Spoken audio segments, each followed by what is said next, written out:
नमस्कार दोस्तों, नमस्कार। एक बार लाइव आ जाओ, थोड़ा सा नेटवर्क प्रॉब्लम हो गई थी। आगे की लाइव 1 मिनट चेक कर लेता हूँ, 1 मिनट होल्ड रखो। हाँ 1 मिनट आ गए। अब बताओ, बफरिंग वगैरह आ रही है क्या? आ रही है?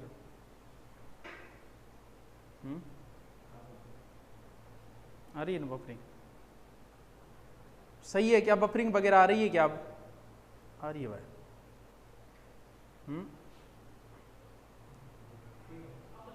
चलो बताइए, सही है क्या? बफरिंग तो नहीं है ना इसमें? हाँ तो नेट कम है। चलो ठीक है, नहीं है तो फिर ठीक है, मैसेज कर देना अगर आए तो। ठीक है, नहीं आ रही? चल दोबारा बता देता हूँ, इतनी बात बता दी, उसको मैं दोबारा बता देता हूँ कि सबसे पहले हमने मौर्य काल चल रहा था, 10वीं क्लास का अध्याय चल रहा था बच्चों के लिए। बच्चों को गुस्सा नहीं आता, बीच में अगर हो जाए तो कोई बात नहीं है। सबसे पहला शासक था चंद्रगुप्त। चंद्रगुप्त को बेटो सन बिंदुसार, और चंद्रगुप्त को पोतो, बिंदुसार को बेटो अशोक। 2 हमने पढ़ लिए। अब हम पढ़ेंगे अशोक। अशोक का बहुत सारा डिटेल है, डिटेल की कोई कमी नहीं है। राम राम, ठीक है, कोई समस्या नहीं है। अब ठीक है, अशोक का बहुत सारा डिटेल है बच्चों, लेकिन 10वीं क्लास में जितना दिया है मैं आपको उतना ही बताऊंगा, ज़्यादा नहीं बताऊंगा, क्योंकि अशोक बहुत लंबा ले जा सकते हैं हम। सबसे पहले अशोक हेडिंग दी गई है 10वीं क्लास के अध्याय प्रथम में, और ब्रैकेट में लिखा है 273 से 232 ईसा पूर्व। ये लिखा गया है 10वीं की क्लास में कि अशोक ने बिंदुसार की, यानी आपके बाप की, फादर की, बिंदुसार की इच्छा के विरुद्ध में मगध पर अधिकार किया था। तो ये बात अगर समझ में नहीं आई तो इसे समझ लो कि ऐसी क्यों लिखा गया है, क्योंकि समझाया तो नहीं गया 10वीं क्लास में। हुआ क्या, बिंदुसार के समय तक्षशिला का गवर्नर था बिंदुसार का बड़ा बेटा सुसीम, और बिंदुसार का मोह भी अपने बड़े बेटे के ऊपर था, सुसीम के ऊपर, कि सुसीम को ही मैं राजा बनाऊंगा मगध का। लेकिन जैसे ही बिंदुसार बीमार हुआ, सुसीम को निमंत्रण भेजा का आ जा, उससे पहले अशोक आ गया था, अशोक ने अधिकार कर लिया था, तो मगध का बन गया अशोक शासक। इसके बाद में अशोक का नाम दिया गया है अशोक। कहाँ? मास की, वैसे ही चल जाएगी, मास की व गुर्जरा अभिलेख में। कमेंट कर देना अगर बफरिंग वगैरह आए तो मैं देखता रहूंगा साथ साथ। वीडियो रुक गया, नहीं चल रहा है? चलो तो फिर भी हम वीडियो अपलोड कर देंगे, फिर नेटवर्क प्रॉब्लम है फिर। अब सही है, कभी सही आ जाएगा। अच्छा चलो फिर देखो, तो अशोक का नाम मास्की और गुर्जरा अभिलेखों में मिलता है, अशोक का नाम अशोक। उसके बाद में नाम मिलता है क्या? देवाना प्रिय या देवाना पियदसी। ये कुछ अन्य अभिलेखों में अशोक के नाम मिलते हैं। ठीक है गुरुजी, ये नाम तो मिल गया। अब आप अशोक को ब्याह करा दिया। अशोक का विवाह हुआ था किसके साथ? विदिशा के साथ। विदिशा कौन थी? विदिशा के, अशोक की लुगाई, विदिशा के एक तो पुत्री हुई जिसका नाम था संघमित्रा, और एक इसके पुत्र हुआ जिसका नाम था महेंद्र। अशोक की एक दूसरी पत्नी का भी नाम आता है कई अभिलेखों में, कारुवा की। अशोक सबसे पहले शासनकाल दिया गया 10वीं की किताब में, फिर उसके ब्रैकेट में लिखा गया है कि अशोक ने और अपने पिता बिंदुसार के विरुद्ध में मगध पर अधिकार किया था। इसके बाद में अशोक का नाम अशोक मास के अभिलेख में मिलता है, और फिर देवाना पियदसी नाम भी मिलता है। अशोक का विवाह विदिशा राजकुमारी के साथ हुआ, और जिससे संघमित्रा और महेंद्र नाम के पुत्र हुए। ठीक है, एक इसकी थी कारुवा की। अशोक का तमिल को छेड़कर लगभग भारत पर अधिकार था। ठीक है बताओ, इतनी बात समझ में आ गई क्या? अशोक जो है, अशोक महान कैसे बना?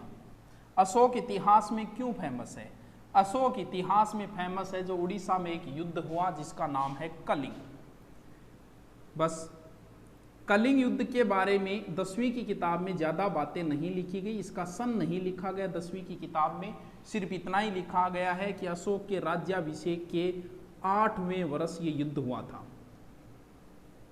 वैसे ये युद्ध 269 ईसा पूर्व में हुआ था, आप ध्यान रखो तो अच्छी बात है, क्योंकि इतिहास का प्रसिद्ध युद्ध है ये। और इस युद्ध में लगभग 1 लाख लोग मरे थे, और उस समय कलिंग का जो शासक था वो नंदराज था।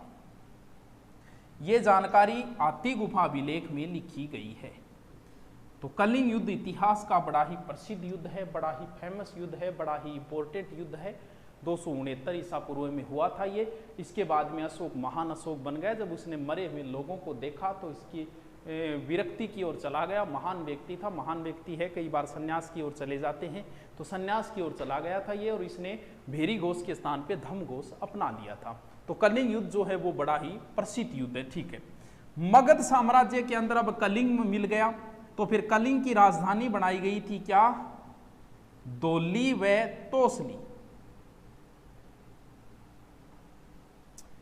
दोली व तोसली, थोड़ा ध्यान रखना। अब अशोक का किधर ध्यान चला गया था? अशोक का ध्यान चला गया था बौद्ध धर्म की ओर, क्योंकि बुद्ध बौद्ध धर्म को मानने लगा था। तो इसे बौद्ध धर्म जो है वो श्रमण, निग्रोध और उपगुप्त, इनके प्रभाव में आके अशोक ने बौद्ध धर्म स्वीकार किया था। बौद्ध धर्म स्वीकार करने से पहले अशोक जो है वो शिव का उपासक था, ऐसी बात राजतरंगिणी में लिखी गई है। राजतरंगिणी।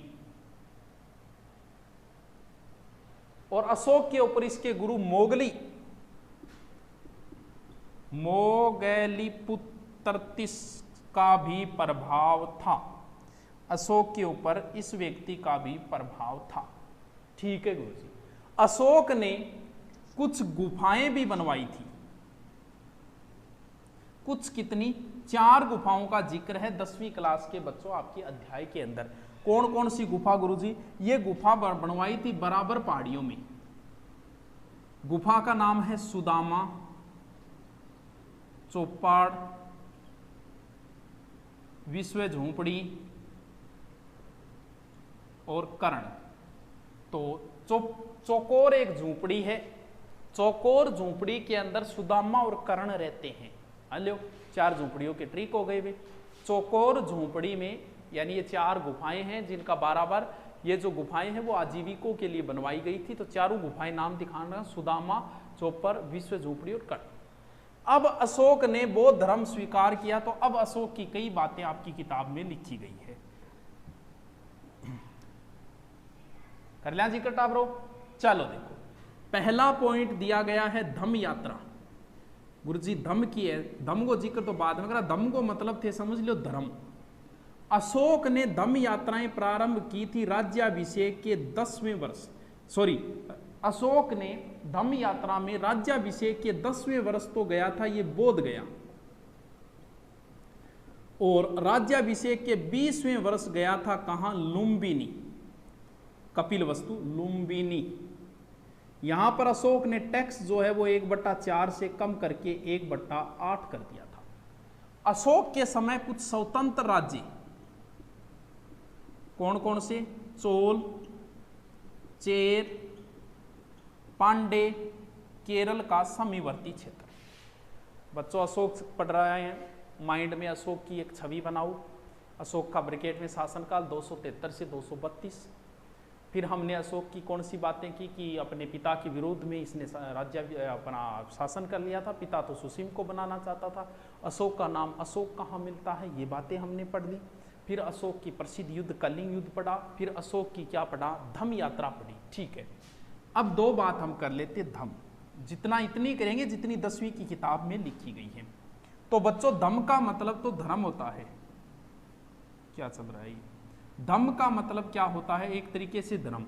यानी अशोक ने मनुष्य के नैतिक विकास या नैतिक उन्नति के लिए जिन आदर्शों की स्थापना की उसे ही धम्म कहा गया है।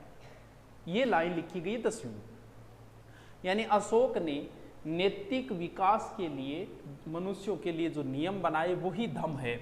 और इसकी परिभाषा जो है अशोक के दूसरे व 7वें अभिलेख में दी गई है। तो धम्म की शर्तें कौन कौन सी है? स्वभाव होना चाहिए साधु जैसा, कार्य करना चाहिए कौन सा? कल्याणकारी, आदमी को होना चाहिए पाप रहित, व्यवहार में क्या होनी चाहिए? मृदुता, किसकी भावना होनी चाहिए? दया की, और किसकी? दान की, प्राणियों का वध नहीं करना है, किसका? प्राणियों का, जीव जंतु लैक फीस को नहीं खानो, माता पिता व बड़ों की सेवा करनी है, ठीक है, गुरु के प्रति आदर का भाव रखना है। ये चीजें शामिल थी अशोक के धम्म के अंदर। थाना अशोक के धम्म में पूछ ले तो टावरों थे बढ़िया बढ़िया बातें थार जितनी भी याद है। कभी अच्छो व्यवहार रखना चाहिए, पाप रहित होना चाहिए, बड़े बुजुर्ग ब्राह्मणा वगैरह को आदर करना चाहिए, माता पिता की सेवा करनी चाहिए। तो ए अशोक की धम्म में शामिल कुछ बातें ही, ठीक है। मिटा दूं इसको।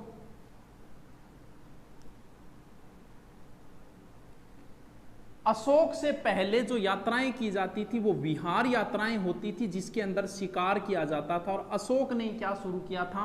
धम्म यात्रा। एक शब्द दिया गया है 10वीं की क्लास में, अनुसंधान। अशोक क्या करता था? अपने राज्य के कर्मचारियों को प्रति 5वें वर्ष धम्म के प्रचार हेतु भेजता था, जिसे अनुसंधान कहा गया है। यानी अशोक जो है वो अपने कर्मचारी और कुछ अन्य जो जितने भी हैं उन सबको प्रत्येक 5वें वर्ष भेजा करता था, जिसे क्या कहा गया है? अनुसंधान। ये बात अनुसंधान नाम का एक टॉपिक भी दिया गया है। मैं क्रम वाइज ही बता रहा हूं, जो जो क्रम वाइज दिया गया है वो ठीक है। चल, एक चीज और दी गई है, धम्म महापात्र।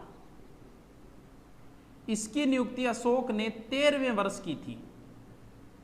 और इनका क्या कार्य था? जनता में धम्म का टावरो प्रचार करना। या धम्म महापात्र तो है तो प्रचार करना है। जगह मैं कहता और के काम हो, और आंगो काम हो, कल्याणकारी कार्य करना, बढ़िया काम करने था। दानशीलता, प्रोत्साहन को बढ़ावा देना, कैदियन मुक्त करना, सजा कम करना, ई तरीके की प्रोसेस ही किसमें? जो का धम्म महापात्र नियुक्ति करी अशोक के। कौन से? 13वें वर्ष धम्म महापात्रों की नियुक्ति की थी।